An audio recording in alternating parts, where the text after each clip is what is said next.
Hey, I'm Kathi Tait, the Baldwarrior from Brisbane, Australia. Hi, I'm Daisy Papp from the Florida Keys. Together, we are Bald and Blonde, embracing the globe. Teaching mindset evolution tools to help you transform your life. Hey, everybody, this is Kathi Tait from Australia, and joining me is Daisy. Hi, Daisy. Hello to Australia from Florida Keys. Well, I'm doing fine. I hope you're doing fine as well. Absolutely, I am. I'm keeping my spirits high, Daisy. We wanted to come on today and talk to you guys briefly about fear because it's such a huge emotion going around the world right now. It's almost a pandemic of its own. So we thought we'd do a short episode that would give you a way to think about it in a different direction. I think that's a very good idea, and I truly believe that this is very helpful, especially in times like this, because this is a global event. This is Yeah. not something happening to one person or one country or one region or one type of people, like age groups or something like that, or gender oriented. And I truly believe that how we handle situations that's out of our control. So that is where free will comes in. I cannot control anything that's happening around that topic right now out there, but I can still choose freely how I'm responding to that. And I truly believe that we're all affected in one way or another, and fear does not stop at somebody who has a bigger home, who has a greater car, who has a company, or who has a job, or who has a small car or a big car. It does not matter the nationality, the age, the gender, the sexual orientation. It is really something that affects all of us. And the fear does not stop by a bank account with more numbers than yours or mine shows up. So I think that's very important to understand that everyone has these fearful moments, longer or shorter. And I truly believe that when we reframe it, then we have a chance to respond to it in a different way. Yeah, absolutely. And I think that this is a really important time for everyone to hear this information because, I mean, I personally believe that the energy that we put out, we create our reality with. Now, the virus and everything that's going on in the world is out of our control. But as Daisy says, how we respond to it is definitely within our control, and we can change our energy with our thought patterns, right, Daisy? Yeah, I agree with you. On the other hand, whatever your spiritual or religious belief is, because I don't want to get into too spiritual here, because I want to be really factual about this. Because I have my personal spiritual beliefs, and I'm more than happy to share, because I'm an open book. I have nothing to hide about that. Nevertheless, believe that we are better off if we go to the facts now. So it's not that because how I respond, I'm creating a different future. The way how I respond today in my thinking will create specific feelings and sensations in my body right now, right here.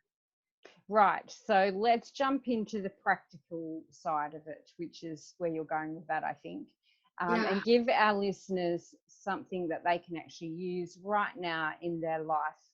And we will save the philosophical talk for another longer episode where we can get right into Yes, I it. agree with you.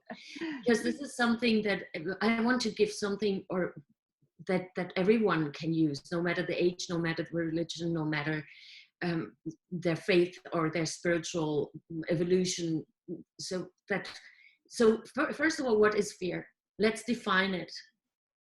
There are many people who say fear, oh, I start shaking. Some people say it's horrific. Other people describe it that their heart rate is going up, and some people get sweaty hands, or just they lose their voice. So we all experience fear in a different way.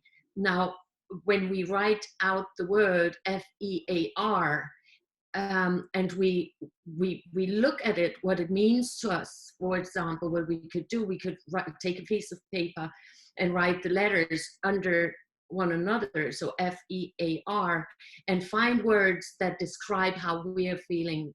For example, for F, I feel frightened. I feel like freaking out. Or Yeah. for E, I feel emotionally drained, or I feel exhausted. Yeah. For A, I feel anxious. I feel aggravated. For R, I feel restless. So forth. So, and it's enough if you just write down 2 of these words for each letter.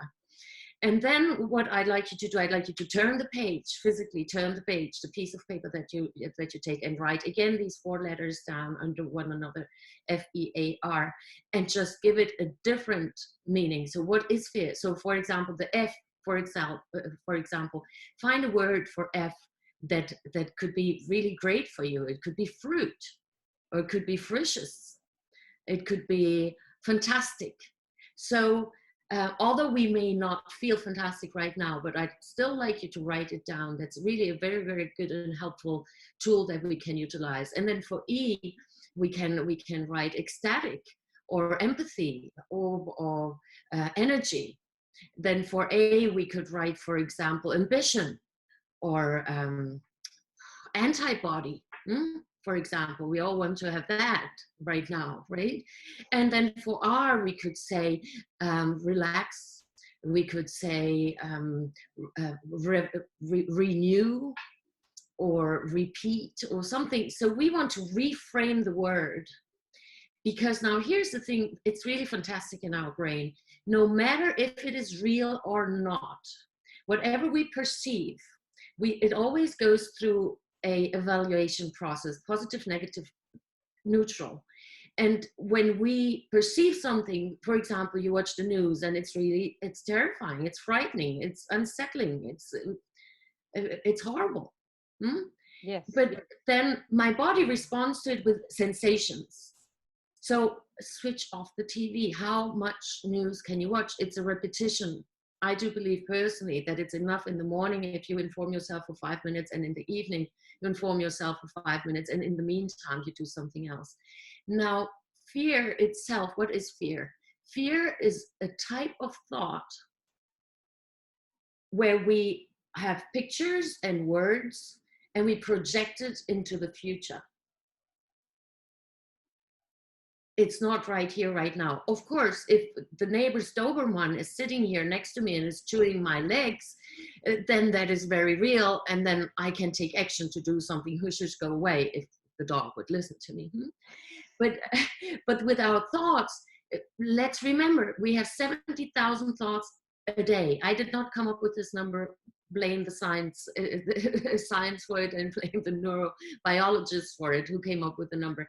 Now, the thoughts come and go. We can take full responsibility which thoughts we want to linger with, how much time I want to spend with a specific thought. For example, oh my God, I need to pay the rent. It's beginning of the month, I need to pay the rent. I can, if there's something I can do about it, then I go and do it.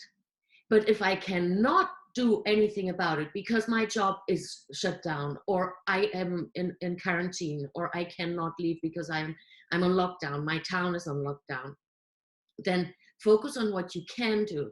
And because there's nothing you can do about the rent right now, right here, what is your return on investment when you keep on thinking the rent at this very moment? You're just beating yourself up. Now, fear and stress are very, very, very powerful in weakening our immune system. And we want to turn that around. Let's strengthen our immune system from the inside. If you cannot go outside, go inside. So what can I do? Create a list of the letters, FEAR, and put the most beautiful words there. For example, for F, you can also put friends.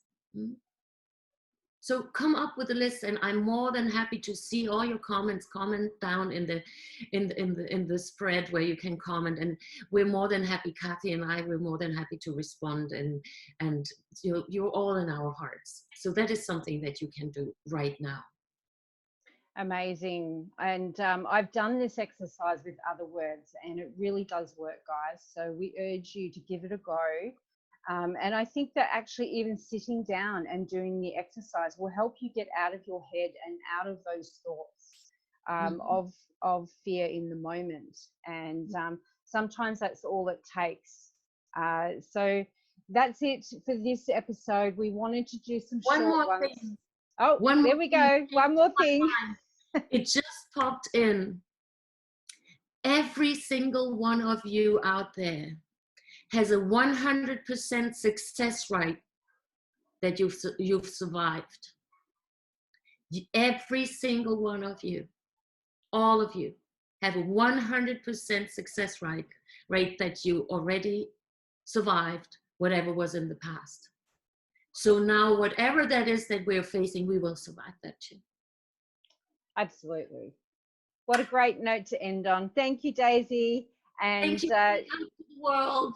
Virtual hugs. Make sure you leave us a comment, guys, so that we can support you and send you virtual love at this time where the whole planet is in need. That's right.